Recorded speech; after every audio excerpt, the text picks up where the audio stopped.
पत्नी का भूत। एक आदमी की पत्नी अचानक से बहुत बीमार पड़ गई। मरने से पहले उसने अपनी पति से कहा, मैं तुमसे बहुत प्यार करती हूँ, तुम्हें छोड़कर नहीं जाना चाहती। मैं नहीं चाहती कि मेरे जाने के बाद तुम मुझे भुला दो और किसी दूसरी औरत से शादी कर लो। वादा करो कि मेरे मरने के बाद तुम किसी और से प्रेम नहीं करोगे, वरना मेरी आत्मा तुम्हें चैन से जीने नहीं देगी। और इतना कहकर वह चल बसी। उसके जाने के कुछ महीनों तक उस आदमी ने किसी दूसरी औरत की तरफ देखा तक नहीं, पर एक दिन उसकी मुलाकात एक लड़की से हुई जिसे वो चाहने लगा।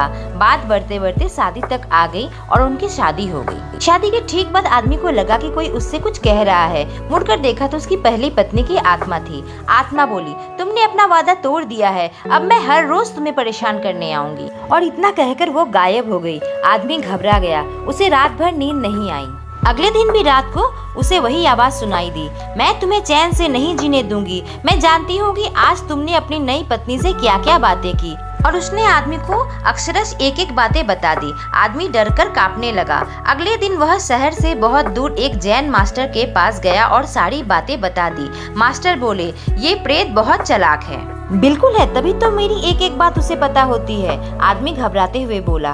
मास्टर बोले, कोई बात नहीं, मेरे पास इसका इलाज है। इस बार तुम्हारी पत्नी का भूत जब आए तो मैं जैसा कहता हूँ तुम ठीक वैसा ही करना। उस रात जब आत्मा वापस आई तो आदमी बोला, तुम इतनी चालाक हो, मैं तुमसे कुछ भी नहीं छिपा सकता। और जैसा कि तुम चाहती हो मैं अपनी पत्नी को छोड़ने के लिए भी तैयार हूँ, पर उसके लिए तुम्हें एक प्रश्न का उत्तर देना होगा। और अगर तुम उत्तर न दे पाई तो तुम्हें हमेशा हमेशा के लिए मेरा पीछा छोड़ना होगा। पत्नी का भूत बोला, मंजूर है, पूछो अपना प्रश्न। आदमी ने फौरन जमीन पर से बहुत सारे छोटे छोटे कंकर अपनी मुट्ठी में भर लिया और बोला, बताओ मेरी मुट्ठी में कितने कंकर हैं? और ठीक उसी समय भूत गायब हो गया। कुछ हफ्तों बाद वह एक बार फिर से जैन मास्टर के पास उनका शुक्रिया अदा करने पहुंचा। मास्टर, उस भूत से मेरा पीछा छुड़ाने के लिए मैं जीवन भर आपका आभारी रहूंगा। आदमी बोला, पर मैं ये नहीं समझ पाया कि आखिर इस प्रश्न में ऐसा क्या था कि एक झटके में भूत गायब हो गया।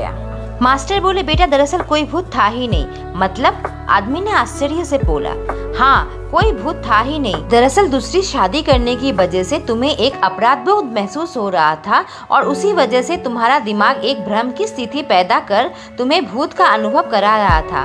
मास्टर ने समझाया। ऐसा था तो वो मेरी हर बात कैसे जान जाता था? आदमी ने पूछा। मास्टर मुस्कुराए, क्योंकि वो तुम्हारा बनाया हुआ ही भूत था, इसलिए जो कुछ तुम जानते थे वही वो भी जानता था। और यही कारण था कि मैंने तुम्हें वो कंकर वाला प्रश्न पूछने को कहा, क्योंकि मैं जानता था कि इसका उत्तर तुम्हें भी नहीं पता होगा और इसीलिए भूत भी इसका उत्तर नहीं दे पाएगा और तुम्हें तुम्हारे दिमाग के ही ऊपर से छुटकारा मिल जाएगा।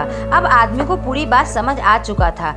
वह एक बार फिर मास्टर को धन्यवाद किया और अपने घर लौट गया।